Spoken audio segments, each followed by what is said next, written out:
best podcast in Long Beach, California. This is Tacos and Workouts. What it is. Podcast. Yo, what it is with the best podcast in Long Beach, California. Man, I'm so excited for today's guest. We have the champ, the man himself, Victor Ortiz. What's up, man? Oh man, it's a pleasure and a privilege to be here, brother. Thank you for the invite. Thank you for having me. Um, just privilege, brother. Damn, dude. I didn't tell you this, but I'm a huge fan, man. Huge fan, man. Uh, You know what's crazy? The beautiful thing, bro. For me personally, I appreciate that. I really truly do. But I've always found myself to be a fan of somebody way bigger than me. That's Jesus, brother. And although I do appreciate that, I believe He would be the focus for all of us. Period. But thank you, bro. most Let's keep def, it going, bro. most def, man.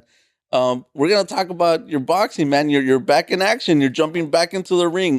Bare knuckle boxing. Yeah, it's actually interesting because it's not a ring this time. It's a triangle.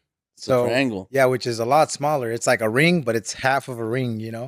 And I believe it works pretty solid with my style because as you know, I'm kind of a forward fighter. I don't really I don't pull the Mayweather thing where you have to wear track shoes to step in the ring. I don't do that. It's like, hey, we're here and we're gonna throw some hands. But yeah, it's different. It's uh, it's a lot smaller, right? So, Yes. why bare knuckle boxing as opposed to regular boxing? You know, bare knuckle boxing came, bro, and I'm not just saying this just to toot my horn, nothing like that. I was in prayer for 3 months, brother. I received a I received a deal, two different deals aside of this one. The first deal came from undisclosed people, corner of they supposedly repping the WBC X, Y, and Z, and the deal just wasn't for me. And it could be for people that are on the come up, maybe even they wouldn't sign something like that. You sign your life away for in perpetuity. That's not a smart move. Not in my shoes, anyway. I have kids. I have a wife. I have a wife now. So Congratulations. thank you, brother. Um, so when it comes down to it, the next people that contacted me was an opposing, people that goes against BKB, and I just said, oh man, that just I'm not a bare knuckle fighter, but if you show me numbers, I may entertain this conversation. That took 3 weeks, 4 weeks, tomorrow, next week, next week. So I said, God, what do you want me to do? If you want me to retire from boxing, tell me now. Make it crystal clear for me, Father, because I walk away from this game to honor your name and serve you for the rest of my life. No, no problem, hands down. But you have to make it very crystal clear for me to walk away. You have to, I don't read between the lines. I don't catch hints. No, Father God, talk to me. Let me know what you want me to do. Bro, I go to church that Sunday morning. And mind you, this is 2:42 in the morning. I'm in my two big boys' rooms, which is Royal and Malachi, my big boys, my sons. And I'm weeping, man. I'm like, I don't know where to go with this. Like, people who've had my back from family to just the close ones to me to people just betrayals on top of betrayals to just ugliness. I'm sitting there and I'm like, Father God, am I done? Am I finished? Be crystal clear with me, please. This is Sunday, bro. I get to church, man. Well, actually, I drifted into sleep. My wife wakes me up. She says, "Babe, we're gonna be late to church." Oh my gosh, it's already. I drifted into sleep, I guess. I went, brushed my teeth, washed my face. Boom, we take off. We get to church. There was an amazing pastor named Pastor Bernie from Chino, and his sermon was all about boxing. I've never talked to this man. I never even heard or talked to the man. Period. Let alone did I know the sermon was going to be over faith. When you wrestle with your faith, believe, don't believe. But then when I said, God, be crystal clear with me, I don't read between the lines. And sure enough, the first thing that Pastor Bernie says was, everybody has a chance, or everybody has a plan until they get punched in the mouth. That is none other than Iron Mike Tyson. I said, oh my goodness. Whoa, whoa, whoa, whoa, wait, what? So I'm paying attention, and he talks about how he had a dream, a vivid dream that God gave him where he's struggling with his faith. No matter how what he does, he keeps going forward, and then he gets hit, and then he goes back, and then he can't seem to keep going. He can't seem to keep going at all. He said that toward the middle of the fight, he gets rocked and dropped. I've been there before, bro. But by this point in time, his eyes are ripped open and he's bleeding. And I've been there too. So I'm sitting there and I'm just weeping, man. I'm listening to the sermon. And the next thing he says was, you know, it wasn't until I got up from being knocked down that I looked to the corner finally to see who's been giving me direction this whole time. It was Jesus giving me direction, who's been wiping the blood off my eyes, my cuts, and wiping me and giving me water were his angels. I was like, oh my goodness, whoa. And then the last of what he said for the name of the sermon was, don't quit, keep going. Bro, that was crystal clear, man. Wow. So next thing you know, I said, well, God, it's in your hands. I'm done with this opposing brand of to BKB. BKB wasn't even a thing yet. It was just nothing on the table. About 3 days go by, and it's happening in 3 weeks, 3 months, 3 days. It's just strange. But then you think about it, it's not. It's 3 is holy, holy, holy. 3 is completion. So 333. The third one, bro. Victor, is this Victor Ortiz? I said, who is this? Is this Victor Ortiz? It can be, but who is this? They're like, Victor, is this Victor? I'm like, well, like I said, it can be. Who is this? Is this Victor Ortiz or not? Well, it can be. Who is this? They won't tell me who it is. And you don't want to tell them who you are. Come on. I was like, so after the back and forth, finally, they're like, oh, this is so-and-so from BKB Boxing. BKB. And I said, what's BKB? Excuse my ignorance. He says, bare knuckle boxing. And I said, bro, this is Victor Ortiz. Yeah. Yeah. What's up? You got me. It's me. I said, what's up? They go, man, dude, are you serious? I was like, what? How hard was that? You could have just said what it was for. Yeah. So then he goes, look, Victor, we're not here to toot your horn. We have deals laid out. We have pricing, blah, blah, blah. And I go, whoa, that was a solid prayer answered from Jesus Christ of Nazareth, bro, because the numbers were unmatchable. And I'm telling you, bro, I've seen some numbers, bro. Boxing, you know, I love boxing. And as a boy, I didn't like boxing at all. I was a little fat guy and I enjoyed playing the piano. I was in choir for school. I got made fun of. I got beat up a lot. It's okay. But due to Bucky Ignacio Avila from Kansas, he showed me the reins. He showed me how to box the years that my mom and dad left me, you know. Glory to my dad, too. My dad made me box, too. I didn't want to. But anyway, so because of that, man, I took off with something to look forward to. But regardless of all that, man, I get this deal, bro. And I'm like, well, God, if it's for me, then we're here. We're present. I said, but it's bare knuckle, man. So and he gives me a very vivid vision. And I said, whoa, okay, I'm going to sign. The vision was Jesus carrying his cross to his crucifixion. Blistered up, battered up. And he tells me, if I can do this for you and for everybody, mijo, you're going to be just fine. I'll be by your side at all times. Bro, give me the pen. Sas. Wow, that's amazing. Bro, so here we are, man. So for people that don't know what bare knuckle boxing is, tell them what it is. Man, it's exactly what it sounds like, brother. I mean, can't make it any simpler than that. It's literally bare knuckle. I mean, the only thing that's going to end up being covered is my wrists and maybe my thumbs. That's all. Other than that, it's all open. Everything is open. There's no boxing gloves. No boxing gloves. Just wraps, maybe. Just the, like I said, just the top right here. Nothing on your knuckles. It's just open. Yeah. Oh. I mean, I went to my first match to go see a dear friend and a brother in Christ. His name's LT. LT was, man, he went in there and these guys are, wow, man, they're animals, bro. We sat there and watched LT, myself, and Yorkis Gamboa. We got to go see like all these fighters. And as we're watching these people, I'm like, dang, like you see a jab, boom, just snap and rip open. I'm like, okay, all right. Now I'm in there just watching, like paying attention because I'm studying. And then you see the 1-2s, boom, boom. And you see like a lip rip, a cracked head just open. And I'm like, okay. But, you know, I'm enjoying it. You know, and just how crazy and quick it is, you know? Yeah, it ain't no joke. No. Most of the fights end in knockout or most of them don't go into decision. They're all pretty much done within the first 2 rounds. That particular night was in Connecticut. Random, oddly enough, it was under the same roof where I became the WBC welterweight champion of the world, which was strange because I said, I could have swore I've been here before. I'm pretty sure I have. I was like, was this not the MGM Grand? And they were like, no, no, it's not. It wasn't the MGM Grand. I was like, I'm pretty sure it was. They're like, no, no, no. I was like, I'm pretty sure. I mean, I've been hit a lot, bro, but I know I've seen this building before. And sure enough, they're like, nah, no, it was never MGM. I was like, I'm pretty sure it was. And sure enough, I ran into some people and then more people. And then I finally asked the directors of the whole place, hey, was this by chance the MGM Grand? Like in 2011? They're like, yeah.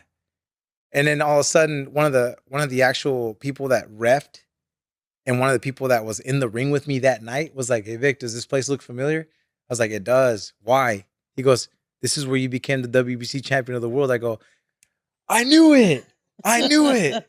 I was like, man. I was like, I told my wife, I go, babe, come on, man. I know I get punched a lot, but I knew I remember this place. I said, she goes, yeah, you did say that. I was like, yeah, I mean, it was shocking though to go full circle around the world, the country, different gyms, this and that, boom, to end up right where I once fought in 2011, where I made history, bro. It's crazy. Tell us about that night when you became champ. Like, Well, that night, who'd you fight? well, check this out. Let's rewind a little bit. I was in college. I had adopted my younger brother. I got him out of foster system and all that, and then of course I knew that he didn't have dad or mom like me. So I said, you know what? I have to do what's best for him and invest in him. Do what's right, at least a little, here and there. So I put him through high school, college, and I have two jobs at the time. I was working for construction and Red Bull, and my boss was Ray Chaparro. So what's up, Ray? And some of my boys from we're still keep in touch, man. Some of my boys that we were coworkers with out there. Anyway, Ray gave me the time off. He says, "Hey Vic, just go out there and bring that belt home. You got this, brother." And I go, "Thank you, bro. Appreciate it." Now I went to construction, my construction zone, and the construction zone said, "Hey, cabrón, si no ganas el cinto, don't even come back.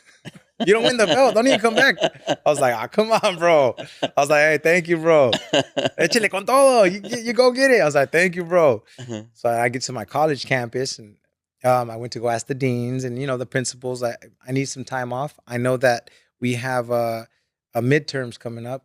I said if I could take the midterms now, it'd be great. Or when I come back upon arrival, even better. I said, but regardless, I'm gonna pass everything you give me. I said, I know that. Like, well, do you know what the chances are of going out there and doing something so silly like that? And I said, I'm sorry, what are we talking about? You just said you're gonna go fight for the world championship. I was like, yes. Do you know what the statistics are? I was like, I don't care what the statistics are. I make my own. Oh, and you're cocky. No, I'm just confident. Wow. I was like, may I have the time off or not? They said it'd be best for you to go drop all your classes while I'm in college, bro. So you don't fail anything. I had tears in my eyes and I said, okay, no problem. So due to the deans from Ventura, California, college, hey, I had to drop all my classes. Oh. And then I went off to go dispute for the championship. So I get to the arena, that particular arena. That's why I remembered it so well. I'm like looking around. I remember walking into the tunnels of like toward the conference rooms and stuff, and it had like I don't know nothing about betting, but whatever it was, I had zero chance of beating Andre Berto because he was A side. My whole career, for people who don't know, it's been a lot of B side. B side meaning you don't got a chance, meaning you're not gonna make it, meaning you're counted out, bro. Like I don't care, man. I was in top rank Bob Arum against Oscar de la Hoya, PBC, which is Al Heyman. A lot of these big companies, I was always B side, but it's okay. I never complain. Back in the day, it was, hey Vic, you got 3 days to get ready. What do you mean? Well, what I just said, I'm like, are you serious? 3 days? Well, you're trying to be a little B. I'm like, whoa, no, I got it. They'd be thinking I wasn't training, but I was out there doing work with, training with Freddie Roach, Manny Pacquiao, and all these big people. So So I was always on point. I was always ready, but they didn't think I was, which was a shocker for a lot of people, man, and especially for those around me, man. They're like, Vic, this round you're probably gonna have to take a knee. I'm like, no, I'm not. What do you mean? Yeah, we have a deal. I was like, I don't care what your deal is, homie. I didn't come for that. I don't lay down, dog. You have to put me down, put me out. So I've made a lot of people angry on my come up because I wasn't supposed to make it. Especially being B side, bro. I was frowned upon a lot. And those people know who I'm talking about. But doesn't really matter. Wow, that's crazy. Mhm. That you had so much negative interactions with people like that. It was interesting, brother. It was interesting, and you know, at this point in time, there's a lot of folks, and there's some very big trainers out there that they know what I'm talking about. I won't mention them. It's not worth it. Not worthy for me. But what I've experienced, it's been harsh, man. It's been ugly, but it's been beautiful because you get to see everything for what it is. Not the oh I love you because I got to see a lot of I love you and a snap of fingers. F that mother. And in the end, you grow up. For me, I become a dad. The best thing that I've done in my life to this point is one, become a Jesus Christ follower, a believer in the the the blood of the Lamb, bro.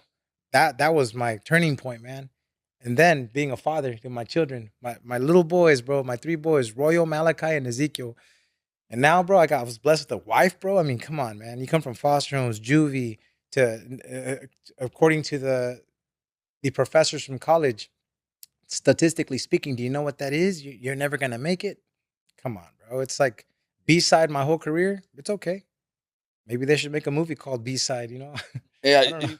well, you've been in acting, man. Yeah, You were an actor. You started yeah, acting. You brother. came out of the Expendables 3, right? Yes, brother. It was Expendables 3. Yeah, that was crazy, man. So check this out. So I fought an amazing fighter by the name of Jose Lopez, Josito Lopez. Hey, he's the Rocky of Riverside.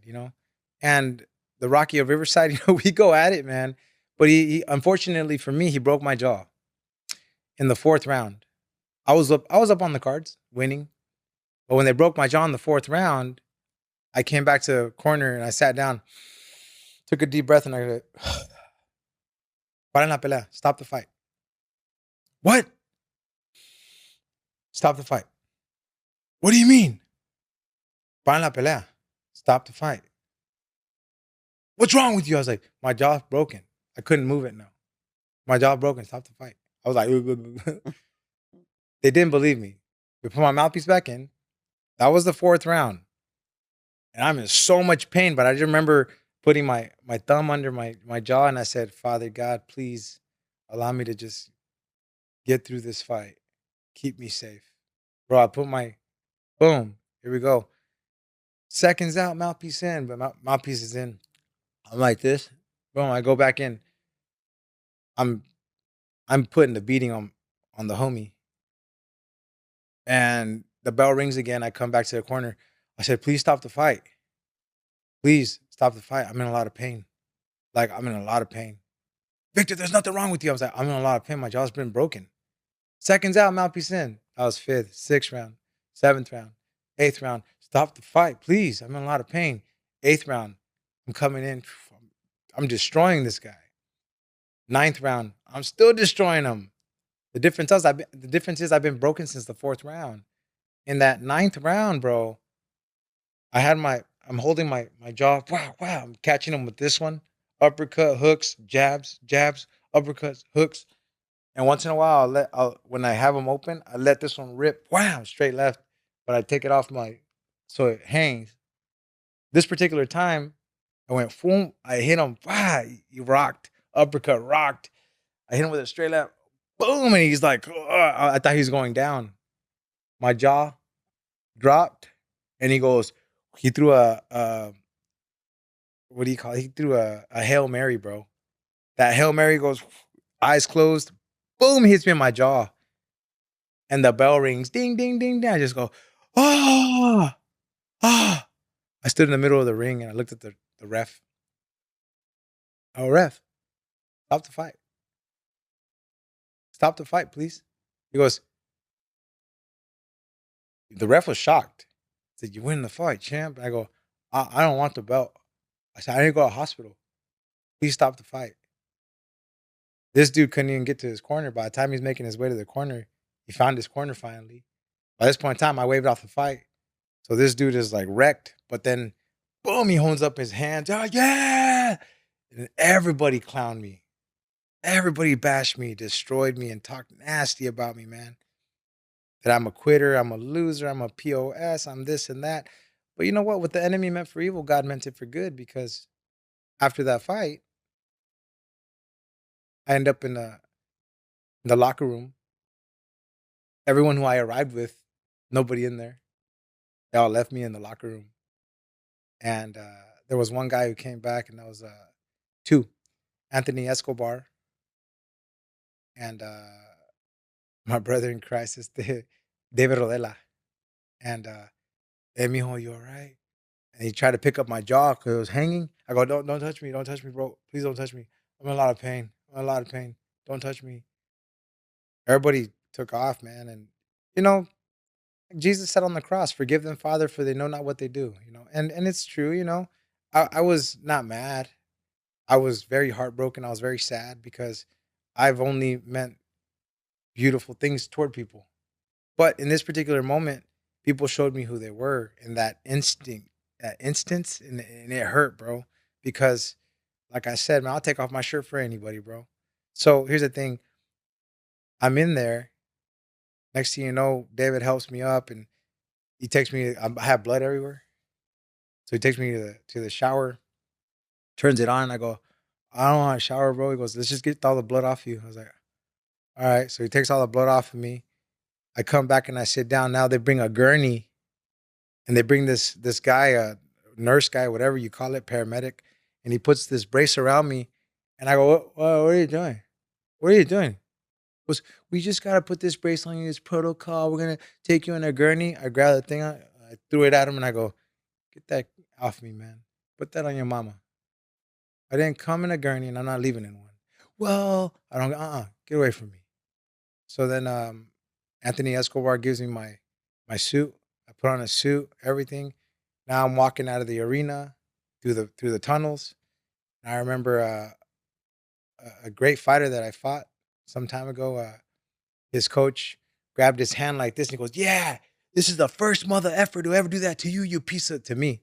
As I'm walking out of the arena, that was Marcos Maidana. Marcos Maidana snatched his hand and he goes, "Get off me," tells that other guy. The hell away from me. Like he put him down and bashed him because of what he's doing to me and making fun of me in that moment. And I was like, "Hey, Marcos, gracias, campeón."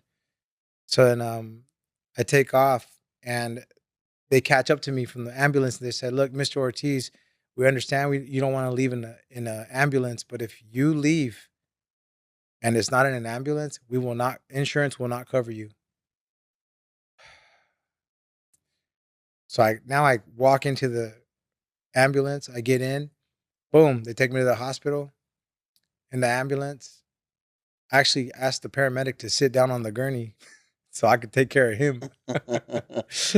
So then we get to the hospital and man, it was just that night from that hospital, the first hospital, they act like they didn't know who I was. They pretended to be just really rude, man. I'm broken and I'm just my jaw's hanging. I'm in so much pain that I didn't want to be there at all. So I ended up going to a hospital called Cedar Sinai.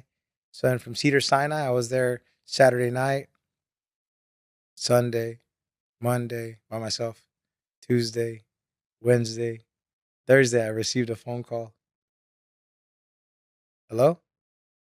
I'm wired shut now. I have two metal plates, 13 screws. Hello? Victor, hey, just want to remind you, you forgot to pay us. And I started crying, bro. I said, I didn't forget.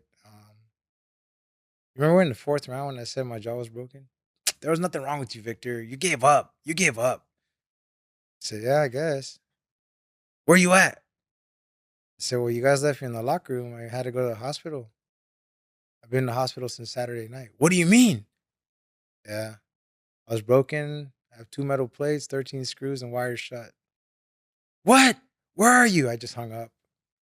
And they connected me to morphine. So so much pain that when I would feel it, I just inject and I was out. So I felt a presence of people staring at me like 3 hours after that phone call, maybe four.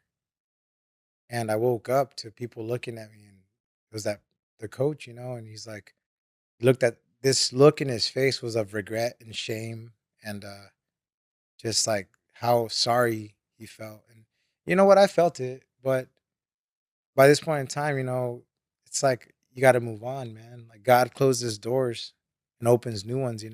So anyway, while I was in that bedroom at Cedar Sinai, I received a phone call, and it was from Mario Lopez. And Mario Lopez Slater, Saved by Yeah. the Bell. Yo, Mario, what's up, bro? He goes, man, hermano, you got a heart of a lion, bro. I go, yeah, it didn't help me this fight. He's like, nah, I'm proud of you, bro. I was like, thank you. What you doing? He's like, oh, nothing. Just, and I was thinking, Vic, you're gonna be out of commission for a little while. I was like, yeah, I know. What's the time schedule? I was like, I don't know, like a year and some change. He goes, yeah, man.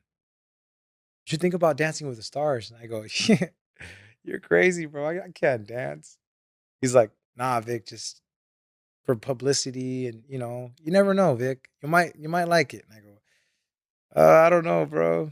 I guess I can entertain it. Somehow I end up on Dancing with the Stars. Next thing you know, how the world works, it's crazy because Sylvester Stallone's wife is a avid fan of Dancing with the Stars, and she says, you need to watch this kid. He's a southpaw like you, and he's a boxer. So I guess Sylvester Stallone watched me on Dancing with the Stars. Next, hello, hey Victor, what you doing? I'm like, who's this? Long story short, man, he gave me an opportunity to, because of my broken jaw, an opportunity to go into this whole realm of being a movie uh, star or whatever you call it. It's crazy. So again, what the enemy meant for evil, God meant it for good because he opened another door, a beautiful door. I ended up doing a total of, I believe it was 16 movies. And then in indie films and big movies. Two of the biggest were Expendables 3, um, Southpaw. Then I did a movie with Bruce Willis and Jason Momoa, which is Once Upon a Time in Venice. I'm a cholito, fool. I didn't even pull my socks up or nothing, dog. How high were they? They weren't that high. I don't think. Maybe they were ankle socks. That's how you know I was generic, dog. No, but I had some big old. They're all sagging, so you can really tell. Oh Yeah, man. bro. So it's been a crazy roller coaster, brother. Really. Oh, that's awesome, Yeah. man. It's from boxing to acting and now back to boxing, But the beautiful thing though, like I'm telling you, bro, like it's just my lifestyle, bro, is just one of many boxers and just fighters and just people in general, bro. Everybody goes through something, bro. Like you could be looking at somebody have a judgment, but bro, you don't know what they're going through, man. There's a scripture that says, before you help your brother with a log out of his eye, take the sty out of your eye, right? And it's like, whoa, it's true. Like we got to take the log out of our own eye to take the plank out of yours. You know Yeah, what I mean? Because sometimes we have so much to throw at somebody, but we're not looking at ourselves. yeah, for sure. So at the end of the day, bro, I mean, hey, I've been through a lot. People say a lot of things about me, good, bad. In the end, like you learn to just brush it off, man. Because I have kids, bro. I have my three sons, man. I don't want them to look up to somebody that is not worthy of something nice. Yeah, Respect is big, bro. Love, fruits of the spirit, man. yeah, man, that's crazy. Tell us more about your opponent that you're gonna be facing. You know what? My opponent, I mean, I won't even call him an opponent. I'll call him a champion. He's been in there with the greatest of the greats. Vicente Escobedo, he fought Vicente Escobedo, and that's a 2004 Olympian for the 2000 in Athens. And man, to share a ring with somebody like that was the next Golden Boy. That was the next Oscar de la Hoya, from East LA. And I just feel that this gentleman is in there to prove something to me, and just like I am to him. Ultimately, realistically, I'm here to prove to myself and to God, to Jesus, that I'm still here. I haven't missed a beat. People are like, oh, so TMZ said, oh, Victor Ortiz, so we're here. we know that you retired. Whoa, time out, time out, time out. Let's rewind that little statement for a second. Victor Ortiz, you retired. No, no, no. Let's get it straight and factual. You guys retired me. I never said, oh, I'm gonna retire. No. You guys retired me with your social media, with your news outlets, X, Y, and Z, but it's okay. I said, I'm here, and this is another opportunity that God has been merciful enough to give me. So I'm here once again, and I'm not disappointing myself. I'm not here to do any of that. I'm ready. I'm glad you brought TMZ because you kind of went a little viral on TMZ. Really? Yeah, a little bit. It came out a lot on my feed, and I saw that you kind of called out Canelo, right? Oh, you know what? Let's rewind this situation. Why, right? Back in 2011, 10, 11, 12, 13, 14, I called for Canelo. I went to Oscar de la Hoya's office, and Oscar would not give me an opportunity. Never to bash on anyone. Oh, he's the greatest Mexican superstar. I agree to disagree. Um, Not here to bash anybody, but you want to speak boxing with me one on one? Let's do it. I highly doubt you know what I know. Um, which same thing as yesterday. A young man says, "Victor, first of all, I've never seen this guy fight before you on UFC, Ilya, whatever, and I don't know him. I don't know anything of him. I don't watch the sport. It's not what I do. Nowadays, I'm working a little here and there to do some grappling and X, Y, and Z because of the new fight game. But they asked me, what do you think? He's the greatest striker, this and that, boxing. I watched a couple of clips. I said, he's no good. What do you mean? They got into a huge argument with me. I've never seen the guy fight, but I saw him shadowboxing. Saw him hitting the bag. Sorry, I'm not impressed at all. Like, why you gotta be bash on me? Like, dude, you asked me for an opinion. Yeah. Question. I give you mine back. No good. I didn't watch the fight. I didn't watch any of it because it's not my thing. It's not somebody I'm gonna study. And then sure enough, I guess he got beat last night. I don't know. But I was I saw some reels this morning where the dude had a funeral for the guy that he fought. I think it's like Justin Cathashi or something like that. Oh, Justin Gaethje. That one. What is it? Justin Gaethje. Gaethje, my bad, bro. Sorry, yeah. Justin Gaethje or whatever. And then that he put the spanking on him. But I'm just saying, like, I didn't watch any of it, but I just saw that the ugliness that came with that, like having a funeral for somebody beforehand, that was ugly, man. I don't know. As a believer in Christ Jesus, I just found that very ugly. I mean, to each his own, but that's not of God, man. But then we go back to what we were saying, like, I stay in my lane, bro. I told my three boys, well, my two because they understand now, they're big enough. 2 days ago, with my wife, I said, Royal, Malachi, you guys always argue with each other. Do you know what we're on right now? They go, yeah, Daddy, we're on the road. Okay. But what are these called? Lanes, Dad. I said, what happens if I go over here in this guy's lane? You'll hit somebody, Daddy. Okay. Exactly. I said, well, Daddy's asking you and you to stay in your lanes. You guys seem to argue a lot over everything. Who's drinking what? You drank too much. Stop. Stay in your lane. Okay? Okay, Dad. Good. So, like, did it make sense to them? Probably not. I don't know. But I used metaphorically the road in front of me and just trying to discipline the boys a little bit, Yeah. because daddy's where they're gonna get it from. So anyway, yeah, bro, it's been a crazy, crazy time with this whole boxing thing and how people try to twist and manipulate certain situations. Like, TMZ. I have nothing but love and respect for everybody. But speaking the truth for me, bro, is it's not a hard thing to do. Yeah, I see a lot of truth in you. Yeah. And were you supposed to box Canelo at some Yeah. point? Yeah, 2000. That's why I spoke how I spoke on TMZ. Um, so Oscar de la Hoya said, Victor, Victor, Victor, Victor, let's talk about it. Talk about what? I said, I'm just here for one thing, Oscar. I had my Red Bull van. I left my Red Bull van parked in the red zone in downtown LA with my lights on. I left my cell phone in Thousand Oaks in the cooler so I wouldn't get in trouble. I was on GPS. Sorry, guys. My bad. This is many years ago now.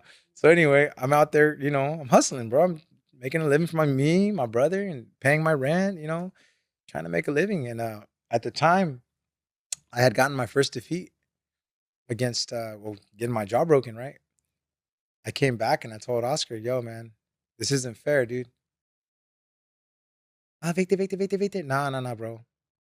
I said, you're gonna have Jose Lopez fight Canelo now? I said, what about me, dog? Victor, Victor, we all know that you'll beat him. You'll beat him. You'll beat him. But. It's always a but with him. I go, dang, bro, that's messed up, man. You didn't give me my rematch with Maidana. You didn't give me my rematch with Jose Lopez. And now you're not going to give me cinnamon rolls, aka Canelo? I said, man, bro. Victor, Victor, Victor, you're gun shy. You're gun shy. I'm gun shy? After what I've done to you in sparring, I'm gun shy? They'll never talk about it. I slept this homie twice. Wow, really? Yeah, Wow, in sparring. yeah. Big Bear. I don't like Big Bear. If we're gonna go snowboarding, let's do it. But if it's not, nah, not my thing. He remembers they made me a corrido a couple weeks ago. Pascal Morales made me a corrido. The corrido states in Spanish, um, con los que he peleado, no se olvida de mis puños. They haven't forgot my hands. I'm sure that's one of them. You probably hear the name Victor Ortiz and it's like, nah, but you know what? Never to talk bad, bro. The realistic factor of it all, man, it's just this game has been brutal, bro. And it's not honest, bro. And me, I say it how it is, bro. Whether you like me or not. I believe that's probably why Hollywood in the end it wasn't for me, man. But that door's not closed. I mean, you No, could go back to it whenever you're, because yeah, we we you said we started talking, and then you said something, and I'm like, oh yeah, you're an actor, and you said because of your movie, because you're like, oh, they could make a movie of my life, and yeah. I hope they do, man, make a movie of your life. There's been talks about that in the past, bro. The problem is it's hard to find honest people, man. And if you're not a Christian, if you're not of God, it says in the Bible, do not be yoked with the unyoked, equally yoked with the unyoked. Meaning, if you have nothing in common with these people, like walk away, man. Yeah. And you know what? I'd rather leave money on the table. I'd rather leave it there to prevent myself from anything ugly, Um, or is that I'd rather be applauded for my realness than my fakeness, And I mean, I'm nowhere better than anyone, bro. I'm not nothing above anyone, bro. A little while ago, I was at a restaurant called Norm's. Yeah, I know Norms. Yeah, I was at Norm's, and man, the kitchen, the people, Ortiz, hey, ¿cómo está? And everybody, bro. Like my lady's like, I knew that was gonna happen, so I went to the car. She was at the car. She was in the front playing with those little games, trying to get like the little The claw machine. machines. Yeah, a Yeah. little claw machine. And I went out there. I was like, oh my goodness, that's funny. But like everybody, bro, like, hey, you got to treat everybody loving, respectfully. The Bible says in Matthew 5:5, the meek and humble shall inherit the earth, bro. So, hey, man, I'm no one above anyone, brother. And when I thought I was something, best believe God humbled me, bro. So I'm again, brother. I'm the kitchen guy was like, oh, Señor, first of all, Señor Victor, gracias. And I go, no, no, no, no, no. Al contrario, a usted, gracias. It's on the contrary, bro. Like, hey, let's call a spade, man. You're the one that's working, bro. So thank you.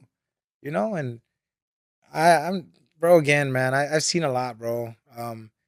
At the top, I thought it was nice. I thought it was beautiful, but I was a very blind young man.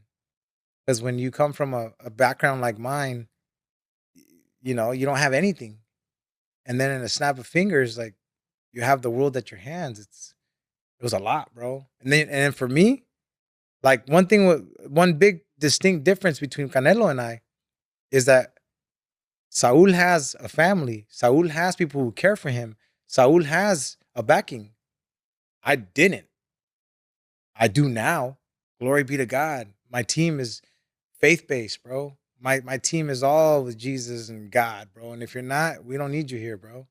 There's a guy I got rid of some months ago because he claimed, oh, there's a scripture that says, oh, Lord, Lord, but did I not prophesy in your name? And did I not cast out demons in your name? Jesus looks at him and says, away from me, I never knew you.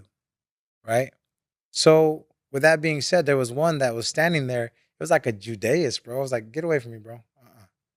And then sure enough, I was right because when I let him go, there's rumors saying, oh, the ha ha ha ha. These people came up to me. You know what's funny, bro? And I'm like, what's up, bro? They're like you fired this so and so person because Jesus told you to. I go, you can call it that if you want. It was very different, very inaccurate. But hey, whatever floats your boat, bro. I'm not gonna bash you. I just gotta be obedient. I gotta stay in my grind. I gotta stay in my word and nothing more or less, man. You know? And like I said, bro, it's this chapter is for my children, bro, and Jesus Christ, bro. And if not, hey, that's cool. But we're here. No, it seems like you have a lot of things going on for you. You're gonna have your bare knuckle boxing, right? And you know what? I'm excited to see that fight. And it's gonna be right here in Los Angeles at the Yeah, my brother Novo. at the Novo. Yes, sir. Gotta get your tickets. Everybody out there, get your tickets at bkbtickets.com, man. Click under Victor Ortiz. Nah, but yeah, bro, it's I'm very blessed, bro. Realistically, man, because I'll tell you one thing. The song that is produced by Pascal, there has a reference in there. It says, everyone who was on my boat, all the rats that were on my boat, when my boat hit and started sinking, they all jumped out. When they jumped out into the sewer, right?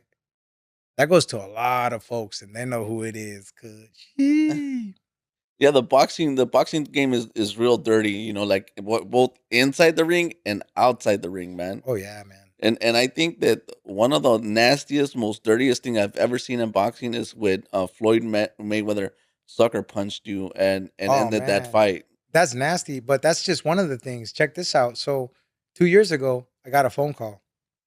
I was in shape, you know. I was training regularly, and they called me. Hey Victor, would you fight Floyd Mayweather? And I said, absolutely. I said, it's what 13 years ago we fought. I was like, I'm well owed and well due that rematch. Yes. So they took me down to Mexico City, but it was an exhibition, right? So I get down to Mexico City, bro. You could probably see this on YouTube. So I'm down in Mexico City, and the contract says that I have to be at my press conference at 12 in the afternoon. And you know about contracts. You breach a contract, you're gonna get sued. I'm not trying to breach no contract. No, I'm good. I went down to Mexico by myself. I missed my weekend with my children, my two sons, Royal and Malachi, just to go down there because of the promised fight or exhibition with Floyd. Now, the contract that I signed specifically said you can't hurt him, you can't knock him out. Of course, I was gonna sign, but I was gonna do what I was gonna do. You know, you owe me, homie.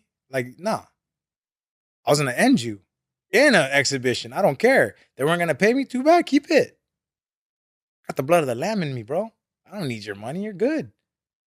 So here's the thing. I go down there, bro, and they told Floyd, "You're fighting a Mexican from Mexico that you should knock out fairly easily." Well, the Mexican arrived in Mexico City, and I'm in shape, bro, at the time. I had a three-piece suit on. Hey, I was looking spiffy, bro, by myself. I go down there, bro, and I see all of Floyd's team. And of course, I got kind of a big mouth sometimes. So I go, ladies, what's happening? What's it been? 13 years? 13, 14? Yeah, something like that. Hey, you ladies, do me a favor. Tell your dad I'm going to knock him out. Okay? See you soon. I walked away. Everyone's on their phone. Now the Mexicanos, you know, the team from down there from Mexico, they're my friends now. You know, they're like, what are you doing here? I was like, what do you mean? The contract says 12. I'm here. We don't want you here. Not right now. Why not? We're waiting for him.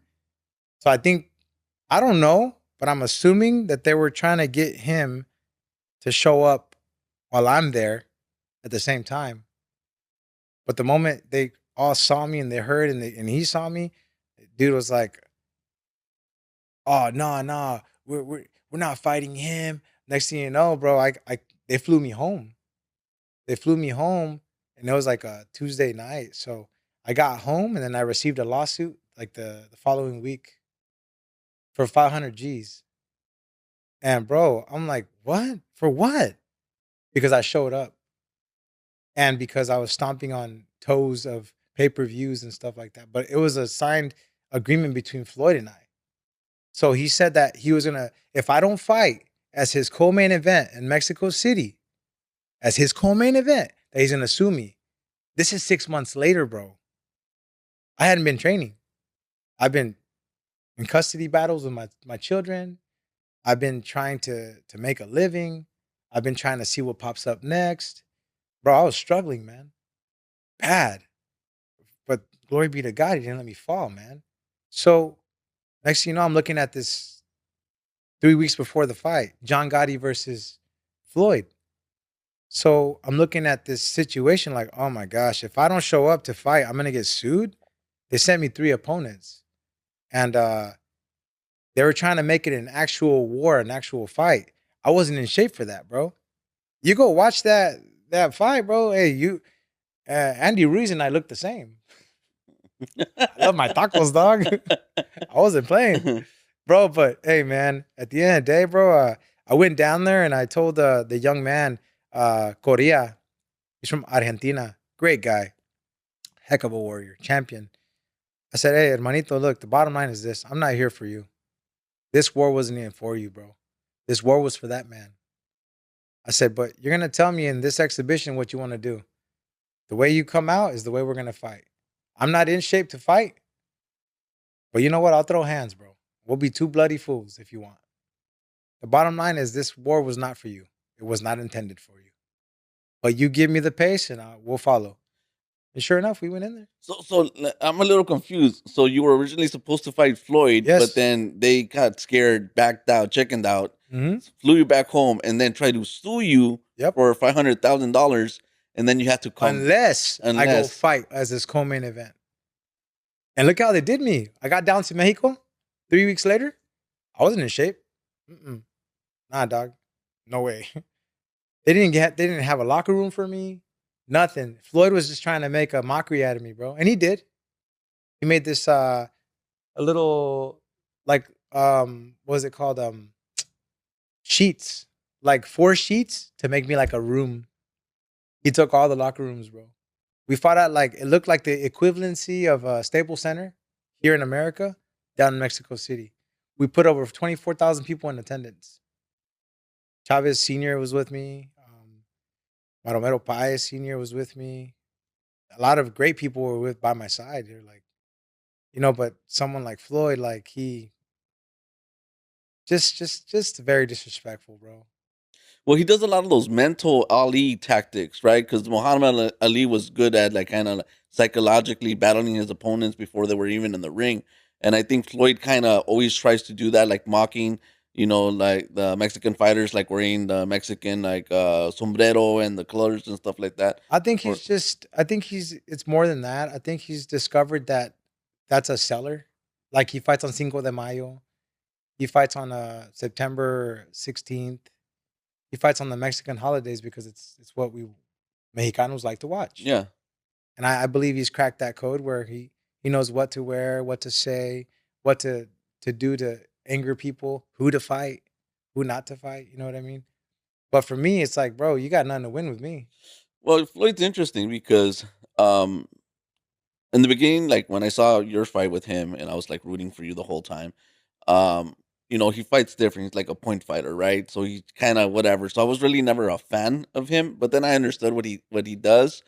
Um, but then he became super successful, right? So people were just watching his fights to get him, to see him getting knocked out, right?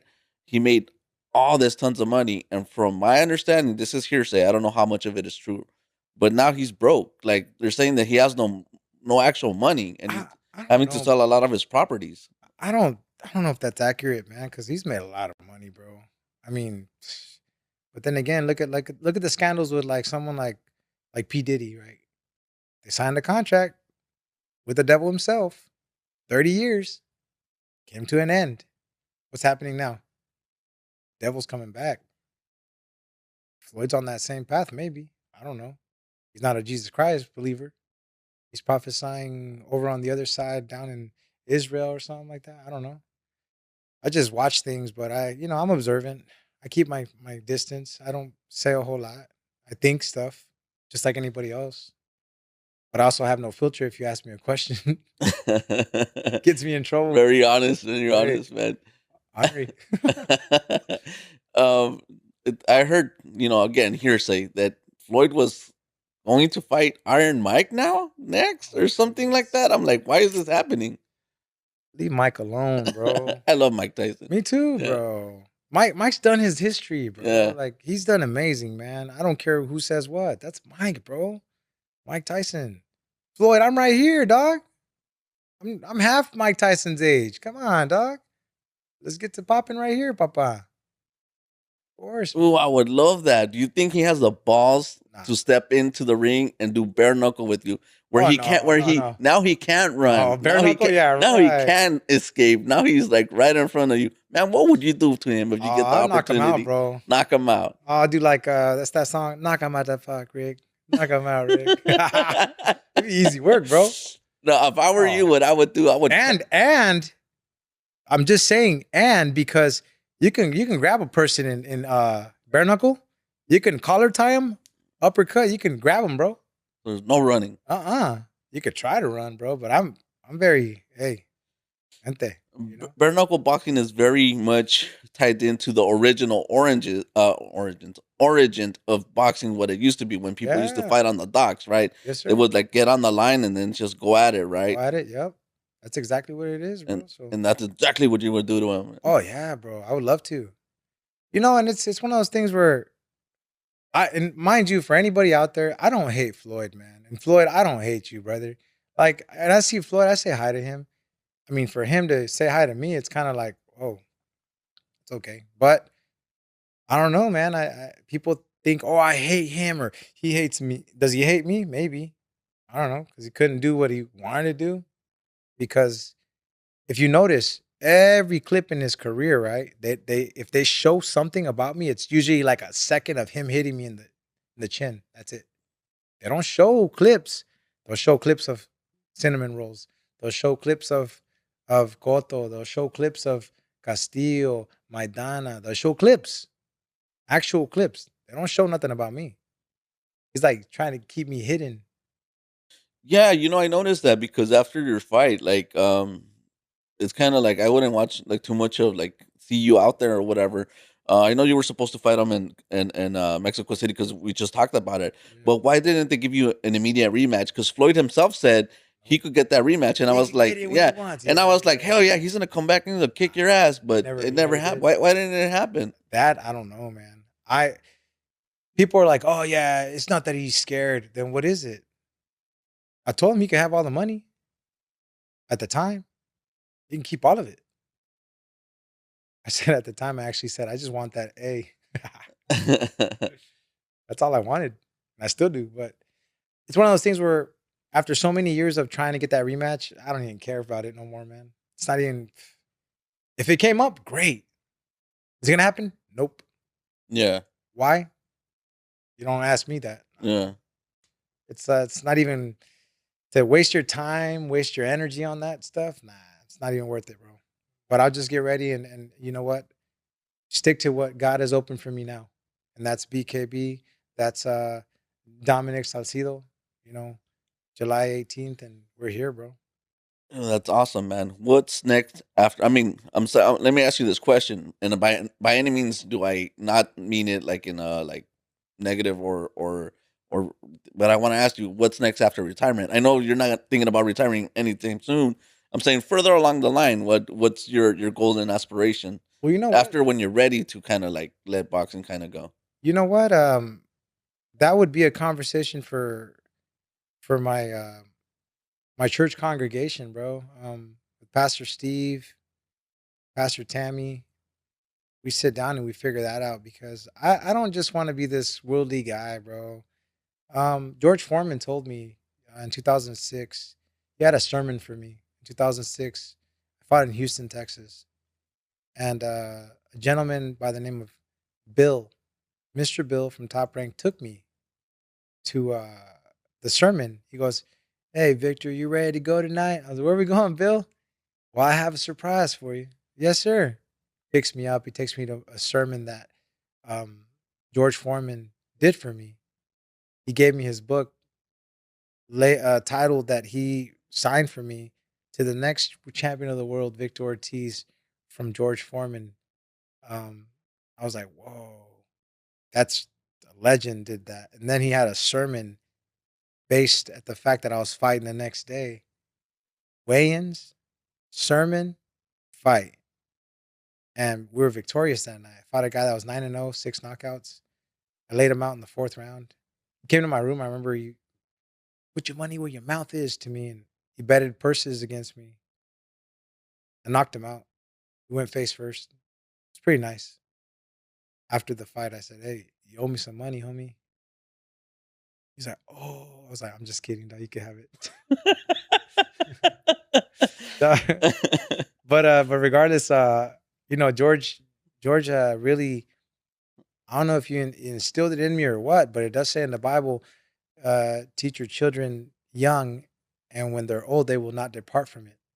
You know, so I don't know. George just left a big impact in me, and then he passed away.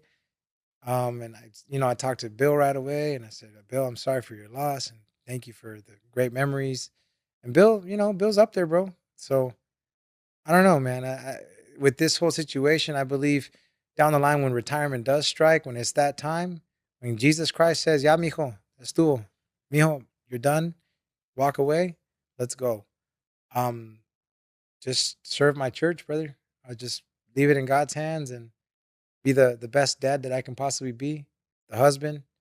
Um, just treat people with the fruits of the spirit. So that's where I'm at, bro.